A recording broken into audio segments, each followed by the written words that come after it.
My name is Maya, and this is the story of the day. I finally stopped pretending my family loved me equally. I was 31 years old, standing in the doorway of my grandmother's house, holding a casserole dish no one had asked me to bring. Wearing a black dress, I'd driven 4 hours in, and telling myself that this time would be different. My grandmother had passed 3 days before. The reading of her will was today, and my mother had called me exactly once not to tell me she missed me.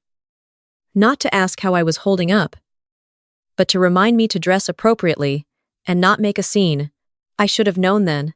I set the casserole on the kitchen counter and looked around the house I'd grown up visiting every summer. The same yellow curtains, the same smell of cedar and old books. My grandmother's reading glasses still sitting on the side table next to her armchair, as if she just stepped out for a moment and would be back any second to finish her crossword. My throat tightened. I picked up one of the glasses, held it for a second, then set it back down carefully. From the other room, I heard my sister's laugh. Diane, 3 years younger than me, and somehow, always, 3 steps ahead in my mother's eyes. She swept into the kitchen a moment later. Her hair perfect, her grief entirely invisible, her eyes landing on the casserole dish before they landed on me. "Oh," she said, "you brought food. Grandma loved my green bean casserole." I said. Diane smiled, the way you smile at a child who says something almost clever. She said, and walked back out. My mother appeared next. She looked tired, but composed. The way she always looked at events where appearances mattered. She glanced at me, then at the casserole, and sighed slightly, as if the casserole were an inconvenience she'd have to work around. "Maya?" she said. "The attorney is arriving in an hour. Please don't take up too much space with your things." I looked around. I had one purse and a casserole dish. "Of course," I said. The reading was held in the living room. My grandmother's attorney, a quiet man in his 60s named Mr. Calloway, sat at the small writing desk near the window. My mother sat at the center of the couch with Diane pressed close beside her. The two of them positioned like they were already the portrait of grieving heirs. My uncle, my grandmother's only son, sat in the armchair to the left. I took the chair near the door, the one slightly outside the natural circle, the one that had always been where I ended up in this family without anyone explicitly putting me there. Mr. Calloway cleared his throat and opened a manila folder. What happened in the next 10 minutes was not a surprise to my mother. I could tell by the way she didn't react. The house, the savings account, the jewelry, all of it, divided almost entirely between my mother and Diane. There was a small amount earmarked for my uncle. For me, there was a line that said, "Personal effects, to be determined at the family's discretion." Personal effects, to be determined by the family. I sat very still. Diane reached over and squeezed my mother's hand. My uncle shifted in his chair, uncomfortable, and didn't look at me. Mr. Calloway closed the folder. "There is one additional item," he said, and his voice shifted just slightly in a way that made me look up. He reached into his briefcase and placed a small wooden box on the table. "Your mother left specific instructions that this be given directly to Maya, privately, if possible. But she also wrote that if Maya chose to open it in front of the family, that was her right." Every head in the room turned toward me. My mother's expression didn't change, but something in her eyes did. Something I had never seen before. Something close to fear. "What is that?" Diane asked. Her voice was perfectly calibrated to sound curious rather than threatened. She had always been talented that way. "I don't know," I said honestly. I reached out and took the box. It wasn't large, maybe the size of a shoebox, but heavier, The wood was smooth and dark, with a small brass latch. My grandmother had owned several boxes like this. She'd collected them from antique stores over the years, always saying that the best things in life deserve to be kept in something beautiful. I held it in my lap and looked at my mother. "Did you know about this?" I asked. "I have no idea what that is," she said. Too quickly. My uncle leaned forward slightly. "Open it." "Maya." I unlatched it. Inside, bundled together with twine in neat stacks, were letters.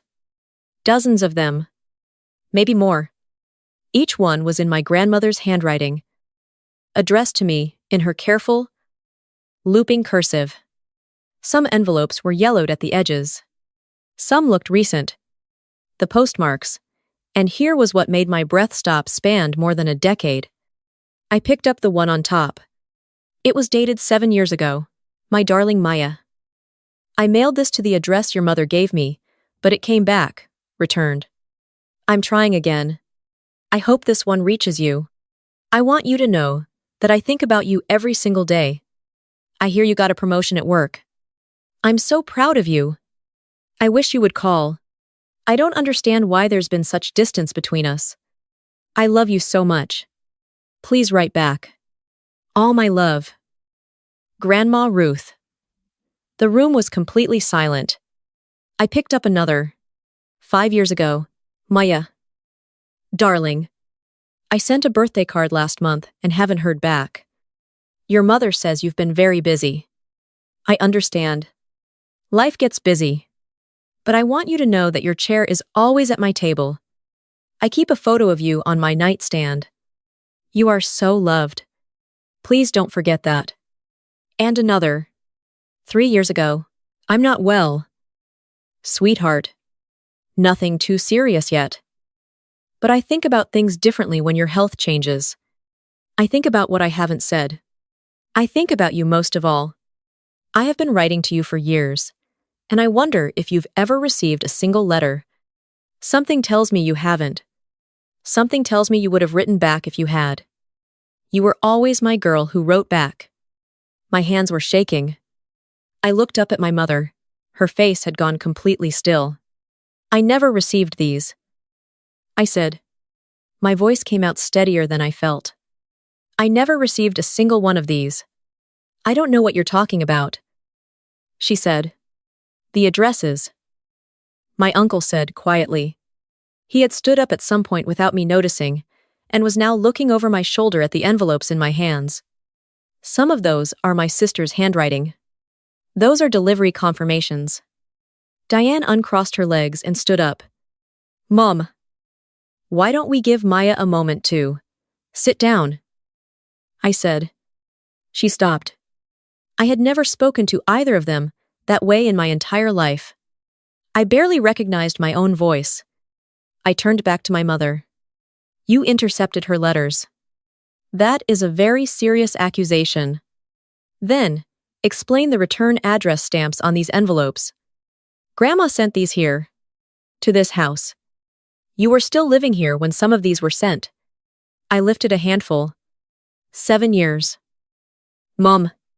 She wrote to me for 7 years, and you made sure I never knew. My uncle sat back down. Slowly. He was looking at my mother the way you look at someone when you realize you've misjudged them for a very long time. Ruth asked me once. He said. Almost to himself. She asked me why Maya never called.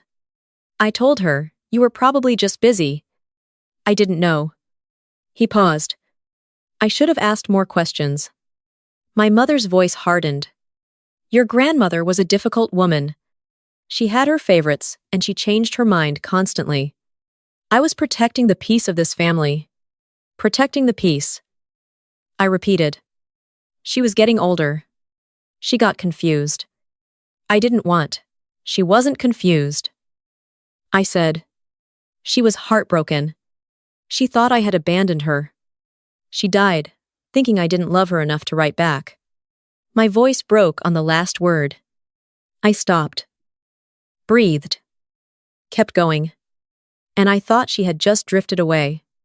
I thought that was what happened when people get old. I thought maybe she loved Diane more, and it was just how it was.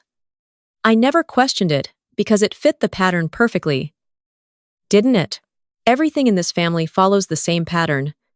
Diane made a sound that was almost a protest. Don't. I said. Just don't. Mr. Calloway had been sitting completely still throughout all of this, with the practiced stillness of a man who had seen difficult family moments before and understood that his role was to be invisible until called upon. He cleared his throat very gently now. There is something else, he said.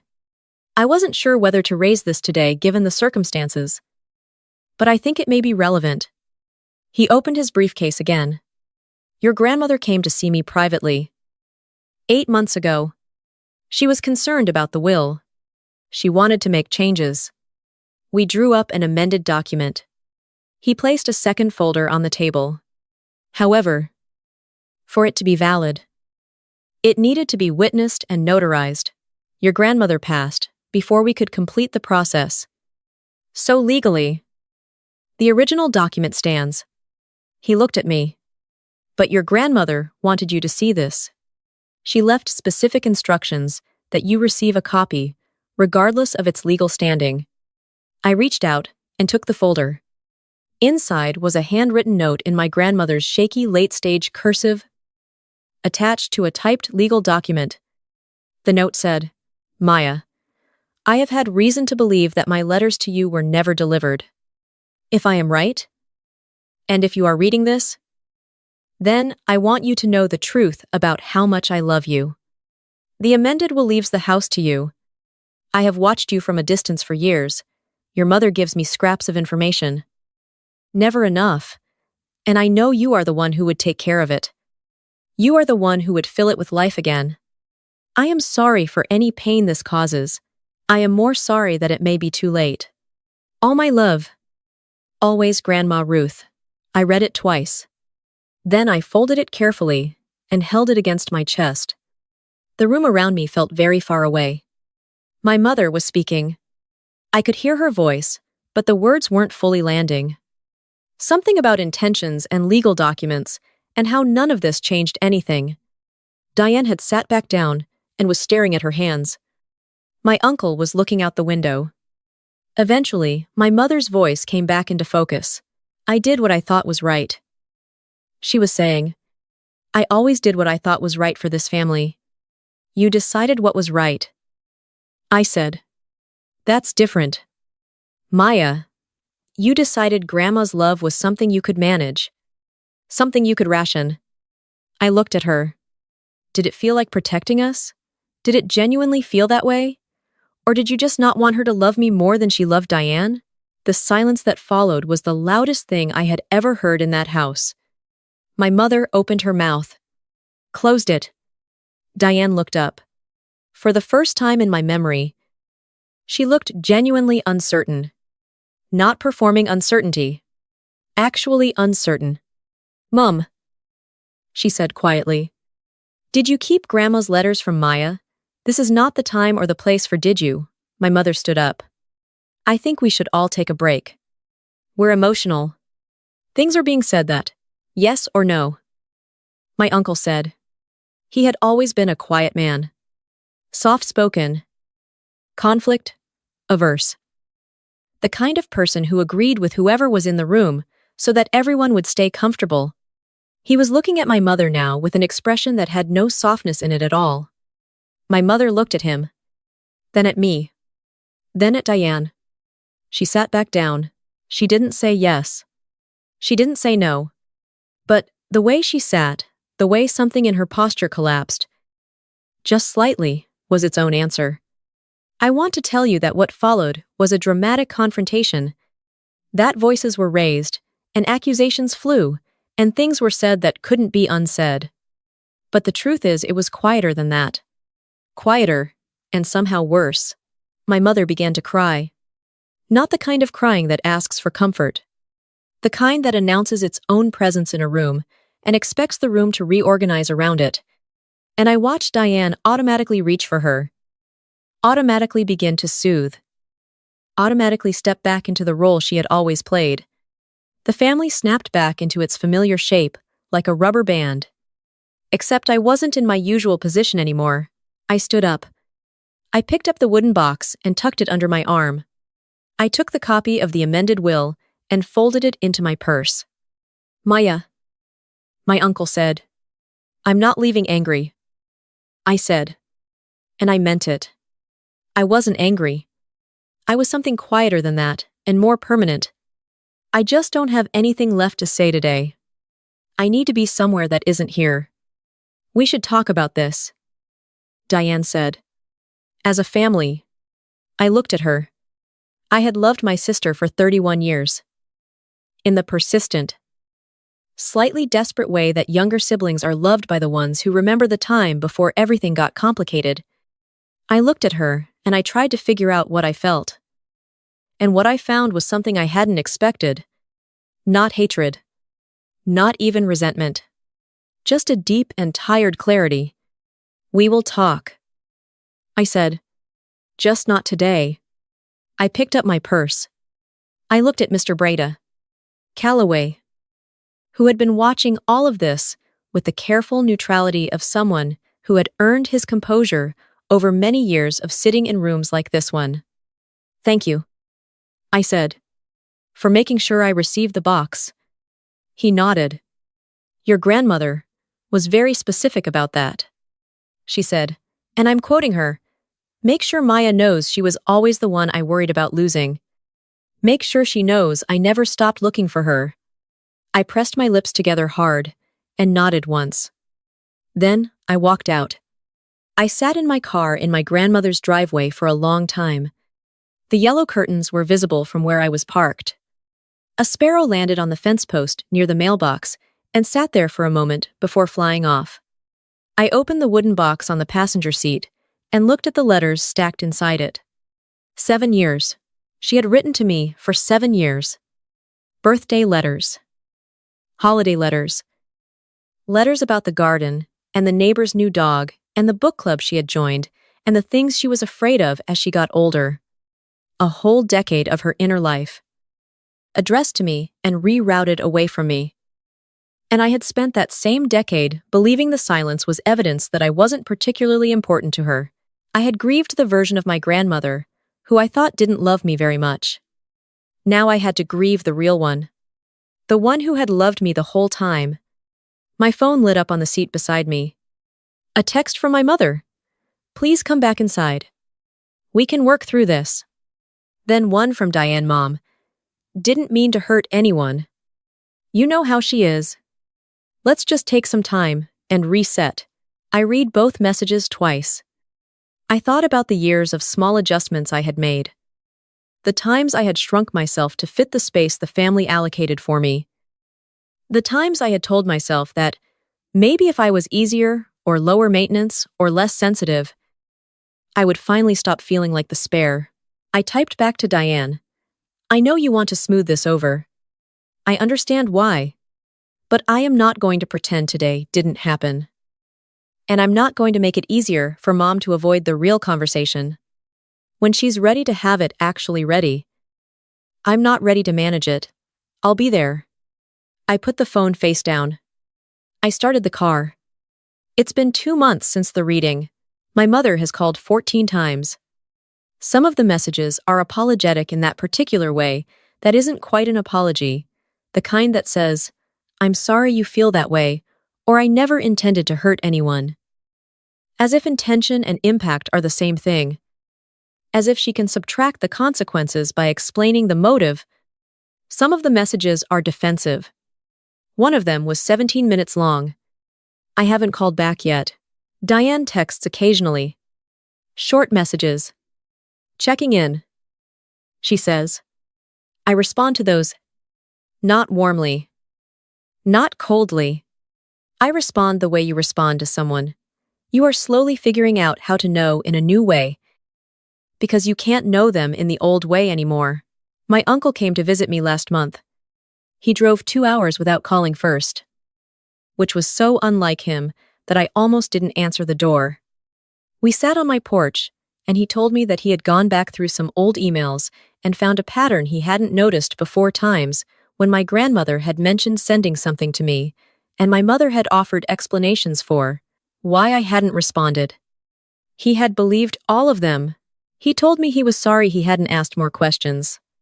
He said it quietly and plainly, and didn't try to dress it up. That apology I accepted. Right then. Without hesitation. I've read every letter in the box now. It took me 3 evenings. I spread them out on my kitchen table in chronological order and read my grandmother's life back to myself in her own handwriting, her worry, her love, her confusion, her persistence. She never stopped writing, even when the letters came back or went unanswered. She kept a small notebook, tucked into the bottom of the box, where she had logged each letter she sent, and whether she thought it had been received. There was a column for responses. It was almost entirely blank, next to many of the entries. In her careful handwriting, she had written one word. Why I keep that notebook on my nightstand now? Here is what I know. I cannot have the relationship with my grandmother that we should have had.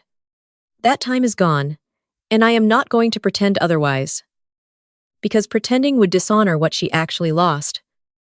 What we both actually lost. But I can have the truth of who she was. I can know that she looked for me. I can know that the silence I interpreted as indifference was in fact the evidence of someone being kept from me. That matters. It doesn't fix anything. But it matters.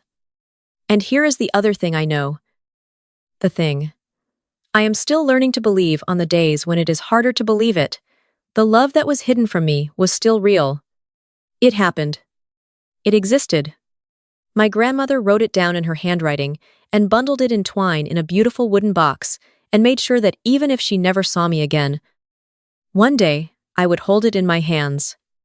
No one can take that back now. Not my mother. Not the silence. Not the years. I chose to take the box. I chose to read the letters.